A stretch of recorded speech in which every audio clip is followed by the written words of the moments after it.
Hello बच्चों, आइए आज हम क्लास 12 हिंदी गद्य खंड के अंतर्गत अगला अध्याय पढ़ते हैं जिसका नाम है भाषा और आधुनिकता, जिसके लेखक प्रोफेसर जी सुंदर रेड्डी हैं। तो आइए पहले हम इनके जीवन परिचय पर संक्षिप्त में प्रकाश डालते हैं, तत्पश्चात हम पाठ का अध्ययन करेंगे। प्रोफेसर जी सुंदर रेड्डी का जन्म 1919 ईस्वी में आंध्र प्रदेश में हुआ था।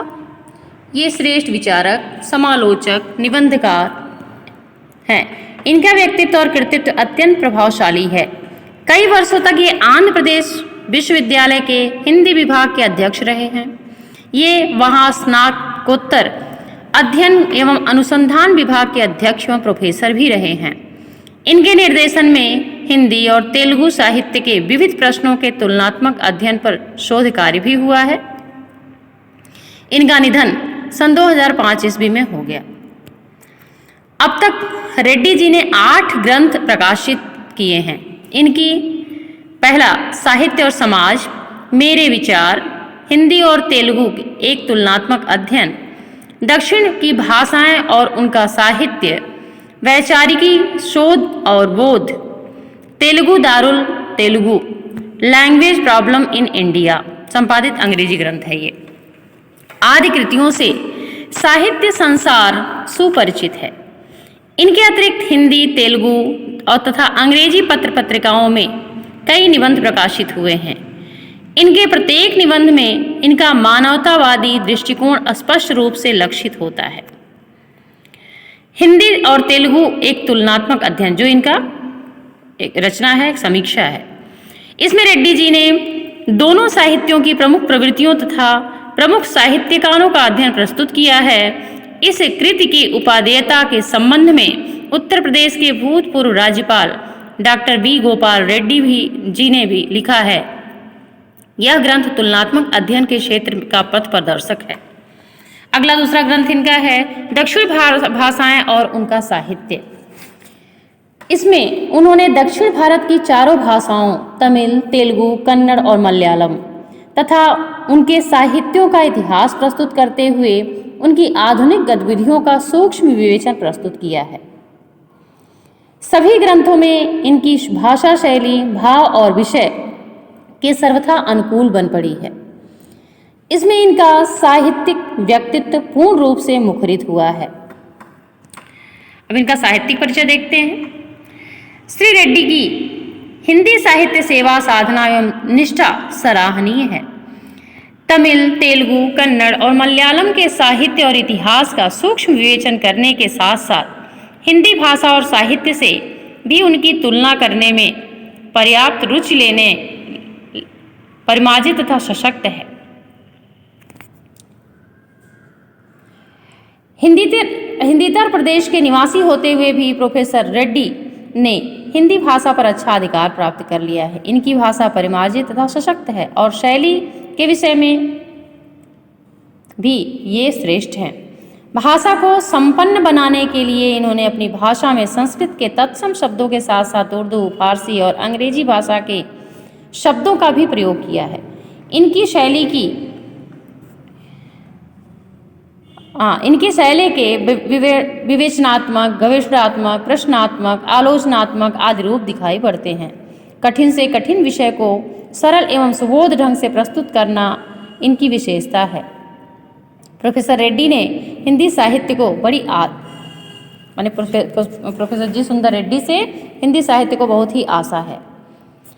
फिर उसके बाद जो चैप्टर है उसके बारे में थोड़ी सी इसमें समीक्षा दी गई है, उसको देखते हैं। भाषा की समस्याओं पर विद्वान ने बहुत लिखा है, परंतु भाषा और आधुनिकता पर विशेष रूप से नहीं लिखा गया।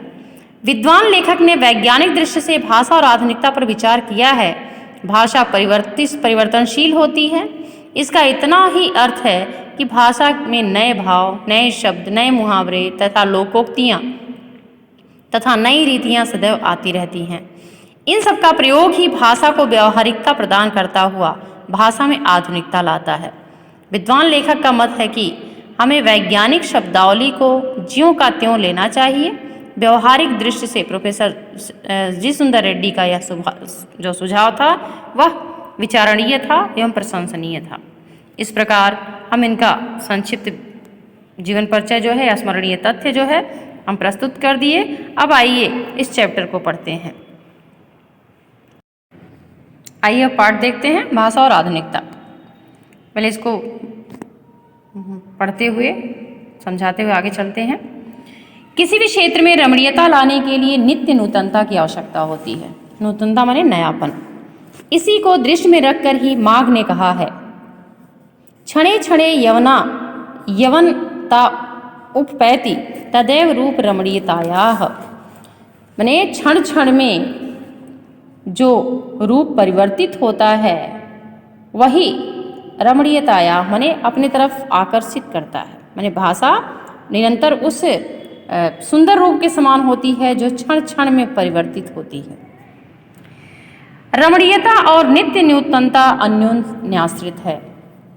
इसमें लेखक के अनुसार यानी भाषा और आधुनिकता के संदर्भ में लेखक ने इस तथ्य पर बल दिया है कि ये इसका अर्थ है क्षणे क्षणे यवनवता मुपैति तदैव रूप रमणीयतायाः, कि जिस प्रकार सौंदर्य में नवीनता होनी चाहिए उसी प्रकार भाषा में नवीनता आनी चाहिए। ठीक, कि भाषा की नवीनता ही उसकी सुंदरता और रमणीयता का द्योतक है। यानी दोनों एक दूसरे पर अन्योन्य आश्रित है, एक दूसरे पर आश्रित है। रमणीयता के अभाव में कोई चीज मान्य नहीं होती। नित्य नूतनता किसी भी सर्जक के मौलिक उपलब्धि को प्रामाणिक सूचित नहीं करती और उसकी अनुपस्थिति में कोई भी चीज वस्तुतः जनता व समाज के द्वारा स्वीकार्य नहीं होती। माने अगर कुछ किसी चीज में नवीनता न हो तो जनता और समाज शायद बोझ के ढंग से उसे अपने ऊपर ले, लेकिन सहर्ष उसे स्वीकार नहीं कर पाता। सड़ी गली मान्यताओं में जकड़ा हुआ समाज जैसे आगे बढ़ नहीं पाता, वैसे पुरानी रीतियों और शैलियों की परंपरागत लीक पर चलने वाली भाषा भी जन चेतना को गति देने में प्रायः असमर्थ रह जाती है। जैसे समाज का विकास तब नहीं हो पाता जब समाज में बहुत सारी रूढ़ियां रहती हैं, बहुत पुराने प्रचलन रहते हैं जो सबको अपने परंपराओं में जकड़े रहते हैं। तो उसी प्रकार भाषा में भी कुछ नवीनता नहीं रहेगी तो जन चेतना को गति देने में सक्षम नहीं हो पाएगी, अर्थात उसमें निरंतर नवीनता होनी चाहिए। भाषा समूची युग चेतना की अभिव्यक्ति का एक सशक्त माध्यम है और ऐसी सशक्तता तभी वह अर्जित कर सकती है जब वह अपने युग के अनुकूल सही मुहावरों का प्रयोग ग्रहण कर सके। यानी युगानुकूल माने युग के अनुकूल, तभी वह नया रूप ले सकती है जब समाज के साथ, युग के साथ वह आगे चले। भाषा सामाजिक भाव प्रकटीकरण की सुबोधता के लिए उद्दिष्ट है। भाषा का माध्यम क्या होता है? भाषा किस लिए प्रयोग किया जाता है? अपने भावों को आसानी से व्यक्त करना। तो जब कुछ नवीनता होगा, कुछ सामाजिक नए शब्द आएंगे तो उसमें उसके लिए सुबोधता माने समझना भी आसान रहेगा। उसके अतिरिक्त उसकी ज़रूरत ही सोची नहीं जाती। माने जब भाषा में सामाजिक भाव प्रकटीकरण की सुबोधता के लिए उद्दिष्ट है, जो समझने योग्य भाषा है ही नहीं, तो उस भाषा की लोग जरूरत ही नहीं समझेंगे। इस उपयोगिता की सार्थकता समसामयिक सामाजिक चेतना में प्राप्त अनेक प्रकारों की संश्लिष्टताओं की दुरूहता का परिहार करने में ही निहित है। अर्थात कभी कभी भाषा के माध्यम से पांडित्य प्रदर्शन भी हो जाता है, लेकिन ऐसे भाषा के प्रयोग से लाभ ही क्या जो किसी के भावों को आसानी से समझने में किसी के भाव समझ में आते ही ना हो। कभी कभी अन्य संस्कृतियों के प्रभाव से और अन्य जातियों के संसर्ग से भाषा में नए शब्दों का प्रवेश होता है और उसके बाद इन शब्दों के सही पर्यायवाची शब्द अपनी भाषा में न प्राप्त हों तो वैसे ही अपनी भाषा में स्वीकार करने में किसी भी भाषाभाषी को आपत्ति नहीं होनी चाहिए। यदि प्रचलन में कोई विदेशी भाषा भी है, अगर आसानी से उस भाषा के शब्द समझ में आते हों तो उसे अपने भाषा में स्वीकार कर लेना चाहिए। यही भाषा की आधुनिकता होती है। भाषा की सजीवता इस नवीनता को पूर्णतः आत्मसात करने पर भी निर्भर करती है। माने भाषा तभी सजीव बनी रहेगी जब नित्य उसमें नूतनता रहेगी, नयापन रहेगा। भाषा म्यूजियम की वस्तु नहीं है। म्यूजियम माने किसी चीज़ को एक स्थान पर स्थापित कर दिया जाए और देखने में बड़ा सुंदर हो, तो म्यूजियम की वस्तु नहीं है जो बहुत दिनों से एक जगह रख करके उसको उसकी शोभा को लोग देखने के लिए आते हों। उसकी स्वतः सिद्ध सहज गति है, वह निरंतर परिवर्तनशील है, उसकी एक गति के साथ उसमें परिवर्तन भी होता है, जो सदैव नित्य नूतनता को ग्रहण कर चलने वाली है, जो लगातार नए शब्दों को लेकर के आगे बढ़ती रहती है। भाषा स्वयं संस्कृति का एक अटूट अंग है। भाषा, संस्कृत माने सभ्यता, भाषा के माध्यम से व्यक्ति की सभ्यता और असभ्यता दोनों प्रकट हो जाती है। भाषा स्वयं संस्कृति माने सभ्यता का एक अटूट अंग है। संस्कृति परंपरा से निश्चित होने पर भी परिवर्तनशील और गतिशील है। भले ही संस्कृति का अंश है, लेकिन उस संस्कृत परंपरा से भी वह अपने आप को किनारे करके निरंतर अपने आप में परिवर्तन करता रहता है और गतिशीलता उसमें बनी रहती है।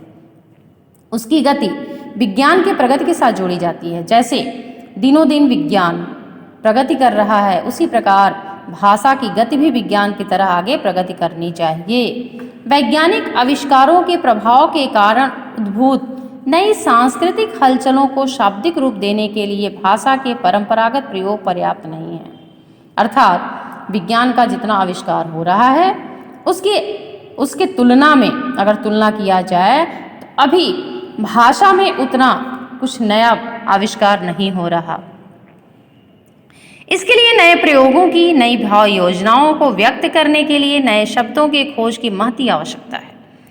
मतलब इसको आगे बढ़ाने के लिए निरंतर इसमें नए नए शब्दों की खोज करने की आवश्यकता है, निरंतर उसमें सबको खोज करनी ही चाहिए। अब प्रश्न यह है कि भाषा में ये परिवर्तन कैसे संभव है, यथासाध्य अथवा सहज सिद्ध? इसमें परिवर्तन किस प्रकार हो सकता है? उसके लिए बहुत परिश्रम करना पड़ेगा या सहज सिद्ध माने आसानी से हो जाएगा? यत साध्य से हमारा तात्पर्य है कि भाषा को युगानुकूल बनाने के पीछे किसी व्यक्ति विशेष अथवा व्यक्ति समूह का प्रयत्न होना ही अपेक्षा नहीं रखती। माने उसमें किसी व्यक्ति विशेष का ही योगदान नहीं होना चाहिए। यदि उपलब्ध भाषा वैज्ञानिक आधारों का पर्याप्त अनुशीलन करे तो पहली बात ही सत्य सिद्ध होगी कि 18वीं शताब्दी में अंग्रेजी भाषा ने और 20वीं शताब्दी में जापानी भाषा ने इस नवीनीकरण की पद्धति को अपनी कोशिशों से संपन्न बनाया। यानी जैसे जैसे हमारे देश पर जो ऐतिहासिक घटनाएं हुई, जो विदेशी का आक्रमण हुआ, उससे बहुत सारे परिवर्तन हमारी भाषाओं में आए। इसके बाद हर भाषा की अपनी खास प्रवृत्ति होती है। प्रवृत्ति माने विशेषता। शब्द निर्माण तथा अर्थ ग्रहण की दिशा में उसका अपना रुख होता है। उसके शब्द निर्माण और अर्थ समझने में उसका एक अपना तरीका अलग होता है। उस विशेष प्रवृत्ति के रुख को ध्यान में रखकर ही बिना उस भाषा के मूल आत्मा को विकृत बनाए हम अन्य भाषागत शब्दों को स्वीकार कर सकते हैं। माने मेन चीज क्या है? उस भाव को ध्यान में रखते हुए उसके मूल माने आत्मा जो है उसको विकृत किए बिना, उसे बिगाड़े बिना हम यथावत भाषा में अपने उसे स्वीकार कर सकते हैं। चंद रूपगत परिवर्तनों के साथ मैं थोड़ा सा परिवर्तन करके उसे हम अपने भाषा में स्वीकार कर सकते हैं। यह काम एशिया और अफ्रीका जैसे वैज्ञानिक साहित्य की दिशा में, यहाँ ऊपर चला गया था,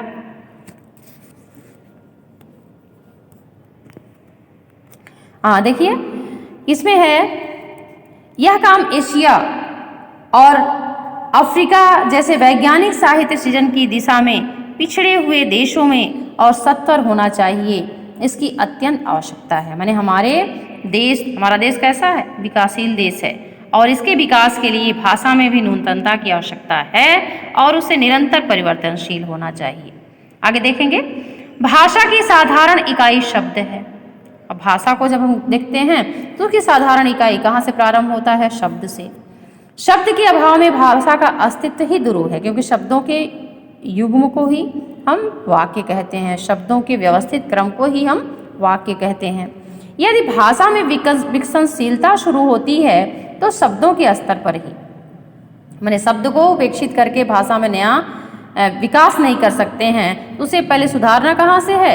हमें शब्दों के स्तर पे ही हमें भाषा को सुधारना है। जैसे दैनंदिन सामाजिक व्यवहारों में हम कई प्रकार ऐसे नवीन शब्दों का इस्तेमाल करते हैं जो अंग्रेजी, अरबी, फारसी आदि विदेशी भाषाओं से उधार लिए गए हैं।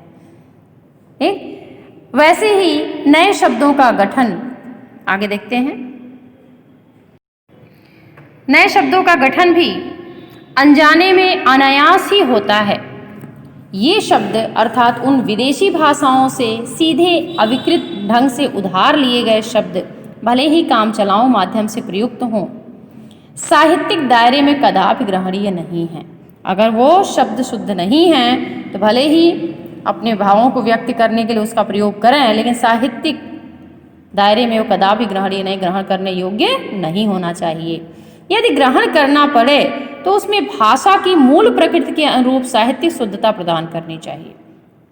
तो शब्द के स्तर पर ही उसे शुद्ध बनाना चाहिए। यहाँ प्रयत्न की आवश्यकता प्रतीत होती है, अर्थात उसमें हमें शब्दों को ही शुद्ध कर वाक्य में डालना चाहिए। और एक प्रश्न यह है कि कौन इस साहित्यिक शुद्धिकरण का जिम्मा अपने ऊपर ले? हिंदी भाषा के नवीनीकरण शुद्धिकरण के लिए भारत सरकार ने अब तक काफी प्रयत्न किया। इसके लिए सन 1950 में शास्त्रीय एवं तकनीक शब्दावली आयोग की स्थापना की गई, जो विज्ञान की हर शाखा के लिए योग्य शब्दावली का निर्माण कर रही है। उसके लिए कुछ प्रयास भी हुआ, लेकिन हिंदी साहित्य सम्मेलन जैसी ऐच्छिक संस्थाओं ने भी इस दिशा में कुछ महत्वपूर्ण काम किया। राहुल सांकृत्यायन और डॉक्टर रघुवीर जैसे मूर्धन्य मनीषियों ने भी इस काम को पहल अपनी अभिरुचि के कारण अपने ऊपर लेकर गतिशील बनाने की कोशिश की।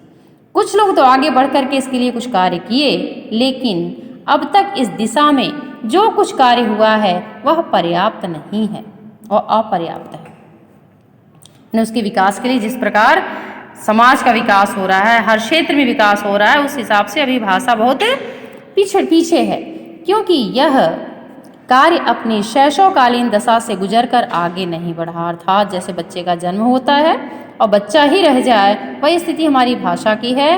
भाषा शुरू में जन्म तो ले ली, उसकी चेतना आगे माने लोगों में जागरूकता तो बढ़ा दी, लेकिन लोग आगे बढ़ नहीं पाए, उसमें कुछ नया सुधार कर नहीं पाए। इस प्रगति के अवरोध में दो वर्ग बाधा डालते हैं। प्रथम वह वर्ग जो अपनी शुद्ध साहित्यिक दृष्टि के कारण आम प्रचलित उन पराये शब्दों को यथावत ग्रहण करने में संकोच करता है। पहला वर्ग क्या है? जिसे अपनी शुद्धता पे बड़ा घमंड है, बड़ा अभिमान है, वह किसी दूसरे भाषा को अपनी भाषा में स्वीकार ही नहीं करेगा। और दूसरा वर्ग क्या है? दूसरा वह है जो विषय के पारंगत होने पर भी साहित्यिक और भाषा वैज्ञानिक पृष्ठभूमि के अभाव में उन प्रयुक्त विदेशी शब्दों को मनमाने ढंग से विकृत कर अपनी मातृभाषा में थोपना चाहता है। अब देखिए दो तरह के कैसे लोग हैं। पहला वर्ग है जो अपनी भाषा को ही शुद्ध मानता है और उसी को माने एक तरह से पांडित्य प्रदर्शन है कि हमारी भाषा शुद्ध है, हम और किसी भाषा को अपनी भाषा में नहीं लेंगे। दूसरा वर्ग वह है जो बिना सोचे समझे अनायास ही अशुद्ध शब्दों को भी अपनी भाषा में थोप देता है। आजकल कई प्रादेशिक सरकारों ने अपनी प्रांतीय भाषाओं में उच्च स्तरीय पाठ्यक्रम के लिए निर्माण के लिए कई आयोगों की स्थापना की। हम आशा करते हैं कि आयोग उपयुक्त उन बाधित तत्वों को हटाकर अपना काम सुचारू कर सकेंगे। बच्चों, अभी जो शिक्षा नीति में परिवर्तन हुआ है उसके बारे में भी आप जानते होंगे कि भाषा स्तर पर भी शिक्षा अनिवार्य कर दी गई है। प्रांतीय भाषाएं जो वहाँ की मातृभाषा है उस पर भी शिक्षा अनिवार्य है, माने ऊपर स्तर तक उसकी शिक्षा दी जा सकती है, लेकिन उसकी नैतिक चीज़ों को ध्यान में रखते हुए। विदेशी शब्द जिन्हें अपनी प्रांतीय भाषाओं में ग्रहण करने की आवश्यकता है खास तौर पर दो तरह के होते हैं। पहला वस्तु सूचक, दूसरा भाव सूचक। अब आगे देखते हैं ये क्या है। प्रगति, विज्ञान की प्रगति के साथ नई चीज़ों का निरंतर आविष्कार हो रहा है। लेखक क्या कह रहा है कि भाषा की नवीनता का आशय स्पष्ट करते हुए लेखक कह रहा है भाषा में नवीनता का गुण होना आवश्यक है, ठीक ना। और कह रहा है विज्ञान की प्रगति के साथ निरंतर इसका आविष्कार भी हो रहा है। जब कभी नया आविष्कार होता है उसे एक नई संज्ञा दी जाती है। जिस देश में उसकी सृष्टि की जाती है वह देश उस आविष्कार के नामकरण के लिए नया शब्द बनता है। वही शब्द प्रायः अन्य देशों से बिना परिवर्तन के वैसे ही प्रयुक्त किया जाता है। यदि हर देश उन चीज के लिए अपना अपना नाम देता रहेगा तो उस चीज को समझने में दिक्कत होगी। जैसे जब रेडियो का आविष्कार हुआ था, टेलीविजन का आविष्कार हुआ था, स्पुतनिक का आविष्कार हुआ था, किसी एक देश विशेष ने किया था, लेकिन उसको यथावत सारे देश के लोग वैसे ही स्वीकार करते हैं। प्रायः सभी भाषाओं में इनके लिए एक शब्द प्रयुक्त है। और एक उदाहरण देखिए, जैसे सीढ़ी लगाना उदाहरण है। मैंने सीढ़ी लगाने का भाव क्या है? ऊपर चढ़ने के लिए अनादिकाल से भारत में एक ही साधन मौजूद था, सीढ़ी। लेकिन औद्योगिक क्रांति आदि के आवश्यकता के अनुसार और भी कई तरह की सीढ़ियों का निर्माण किया गया, जैसे लिफ्ट, एलिवेटर, एक्सीलेटर आदि। लेकिन उसको भी क्या कहे, मैंने एक भाव के अनुसार उसे भी सीढ़ी ही कहा गया। भारतीयों के लिए एक शब्द बिल्कुल नए शब्द हैं, इसलिए भारतीय भाषाओं में इसके लिए अलग अलग नाम द्रष्टव्य नहीं होते, उसको यथावत ही ग्रहण कर लिया जाता है। इसलिए लिफ्ट के लिए, एलिवेटर के लिए, एक्सीलेटर के लिए हिंदी शब्द नहीं है। ठीक, अब आगे देखिए, इस स्थिति में उन शब्दों को यथावत ग्रहण करने में कोई बाधा नहीं होनी चाहिए जब हम उसके लिए अनावश्यक परिश्रम करने की आवश्यकता ही नहीं है। जैसे उस भाषा का, उस शब्द का आविष्कार हुआ है, वैसे ही हमें अपनी भाषा में उसे ले लेनी चाहिए।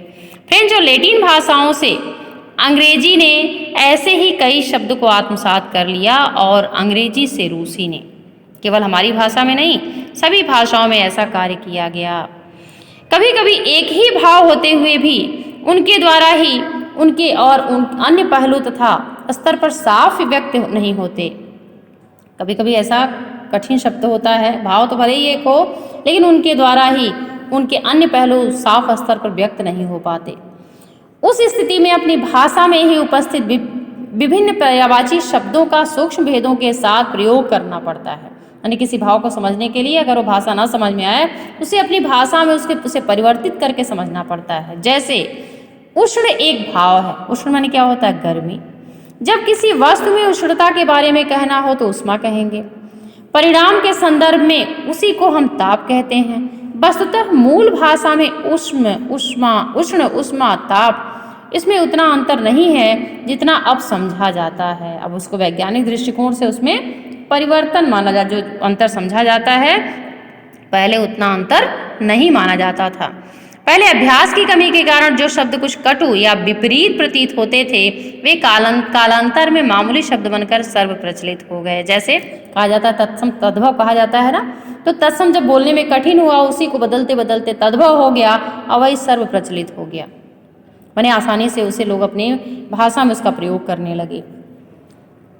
नवीनीकरण कितना ही प्रशस्त कार्य क्यों न हुआ हो, इस प्रक्रिया में यह भूलना नहीं चाहिए कि भाषा का मुख्य कार्य सुस्पष्ट अभिव्यक्ति है।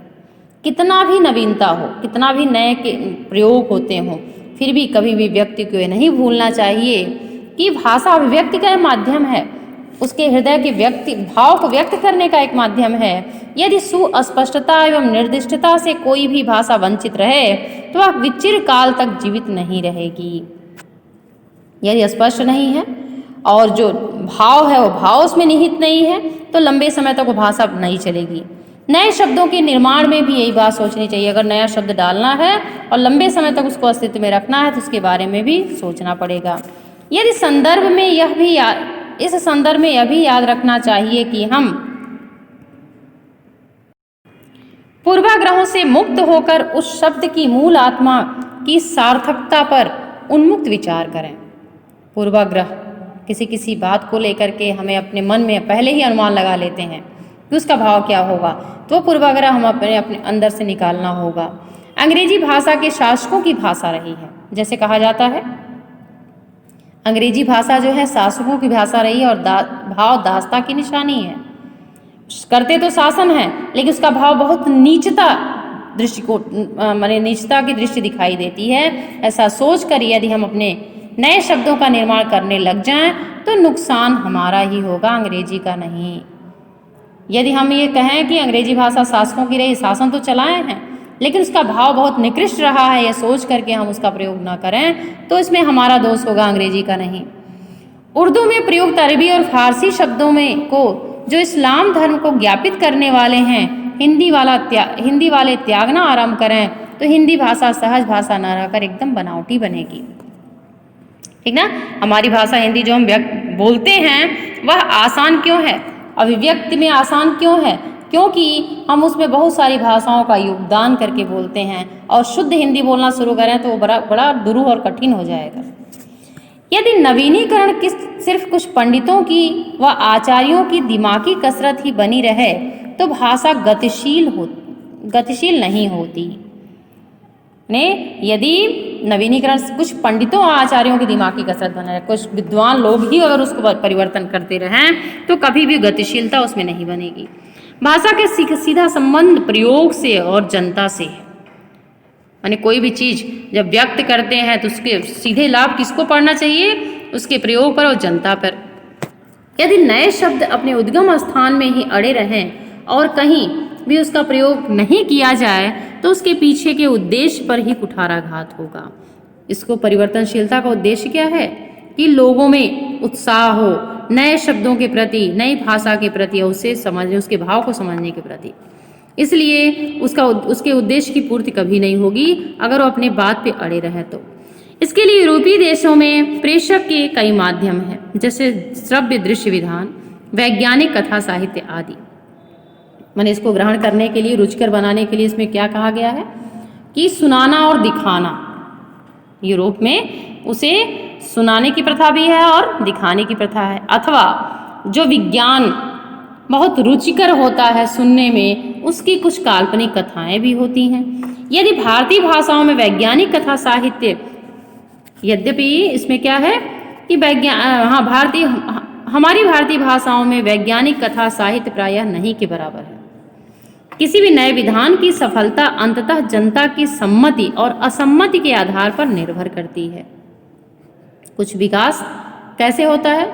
जिसको जनता बहुत सारी जनता एक साथ एक मत होकर के जिसको स्वीकार करती है वो अब आगे बढ़ जाता है, जिसे स्वीकार नहीं करती है वो वहीं समाप्त हो जाता है।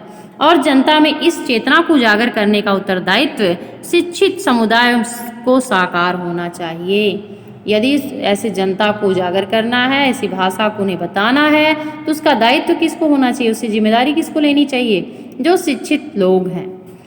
भाषा में आधुनिकता लाने के लिए व्यवहारिक भाषा के रूप में मानवीकरण करने के लिए साथ साथ लिपि संबंधी सुधार की भी आवश्यकता है। भाषा के प्रयोग और उपयोग के साथ इन समस्याओं का समाधान जुड़ा हुआ है। अब निष्कर्ष में क्या है? संक्षेप में नए शब्द, नए मुहावरे और एवं नई रीतियों के प्रयोगों से मुक्त भाषा को व्यवहारिकता प्रदान करना ही भाषा में आधुनिकता लाना है। निष्कर्ष क्या कहता है कि भाषा में जब नवीनता लाना है तो हर स्तर पर नवीनता लानी है। पहले तो शब्द में, दूसरा जो लोकोक्तियाँ मुहावरे चारों तरफ फैले हुए हैं, और नए नियम के अनुसार प्रयोग से युक्त भाषा को व्यवहारिकता प्रदान करना ही भाषा में आधुनिकता लाना है। दूसरे शब्दों में केवल आधुनिक युगीन विचारधाराओं के अनुरूप नए शब्दों को गढ़ने मात्र से ही भाषा का विकास नहीं होता, वरन ये पारिभाषिक शब्दों को एवं नूतन शैली प्रणालियों को व्यवहार में लाना ही भाषा की आधुनिकता प्रदान करना है। ठीक ना। नए शैली प्रणालियों को व्यवहार में जब लाएंगे तभी भाषा में आधुनिकता आ सकेगी, क्योंकि व्यवहारिकता ही भाषा का प्राण तत्व है।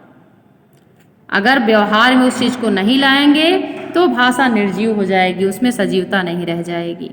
नए शब्दों, नए प्रयोगों का पाठ्य पुस्तकों से लेकर साहित्यिक पुस्तकों तक, शिक्षित व्यक्तियों से लेकर अशिक्षित व्यक्तियों तक के सभी कार्यकलापों में प्रयुक्त होना चाहिए।